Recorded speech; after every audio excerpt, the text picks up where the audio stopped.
最近孩子咳嗽的非常的多，如果孩子出现了这个症状，千万要注意，赶紧就医。这个病是儿科急诊致死率非常高的一个疾病，急性喉炎。每年都有些小孩因为急性喉炎死亡。这个病有什么症状呢？家长们该怎么办呢？我老婆黄教授给大家分享一下，家人们点赞欢迎。家人们大家好，孩子都是咱们的心头肉，咱们了解一点儿科的知识呢，关键的时候能够救孩子的命。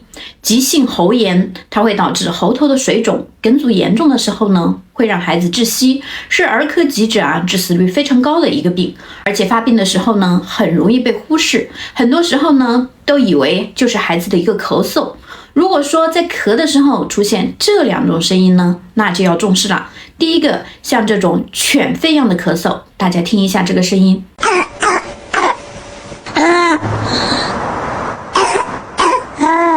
第二个，喘息，喘气喘不上来，吸气性的喉鸣，像这种样嘶嘶嘶拉锯子一样。